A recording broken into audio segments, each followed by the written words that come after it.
Governor Janet Mills ended months of speculation today when she made it official. She is running for U.S. Senate. Governor Mills has her sights set on facing longtime incumbent Senator Susan Collins, but she'll have to make it through the Democratic primary first. News Center Maine political reporter Phil Hirschkorn joins us now with a look at today's announcement. Hey, Phil. Hey, Bailey and Brian. You know, Susan Collins has represented Maine in the Senate for 29 years, since 1997, but she's the only Republican senator up for re-election next year in a state won by Kamala Harris in the last presidential election, which makes Collins vulnerable, in theory. Many Democrats in and beyond Maine believe Janet Mills has the best chance to beat Collins. Mills, unconventionally perhaps, did not announce her campaign with a rally or a news conference today, but with an online video. The 2-minute clip posted to her campaign website, janetmills.com, if you want to watch it, is heavy on her biography and her animus for President Trump, who's mentioned more than Collins, including that viral moment you see there when Mills told him, "See you in court," during a confrontation at the White House in February. You remember the president had pressured her to ban transgender female athletes from participating in girls' sports. He rescinded education funding.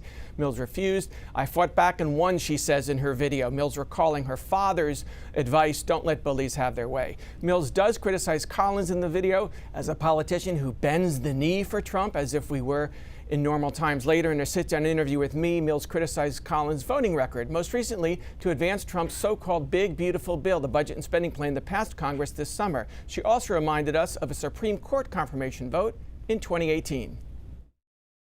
Susan Collins has not stood up to Trump when he has done things that harm Maine people.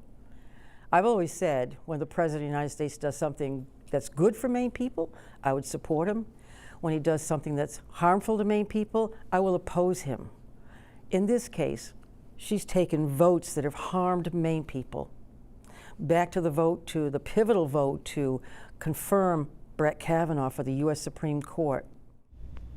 Now, Mills blames Kavanaugh and the Trump-stacked court for overturning the constitutional right to abortion, which it did in 2022. And Mills touts her own record on reproductive rights in Maine, expanding the list of approved providers, for instance, and legalizing later in pregnancy abortions when medically necessary. Today, Emily's List, which raises big money for pro-abortion rights Democrats, endorsed Mills over her primary opponents. Also today, 2 respected election watchers in Washington, the Cook Political Report and Crystal Ball, both changed their rating for our Senate race from leans Republican to toss-up. Mills still needs to win a Democratic primary first next June. Bailey and Brian. Phil Hirschkorn with the not unexpected but big news today in politics. Phil, right, we had it on Friday and it came through today. It's official today. Thanks so much.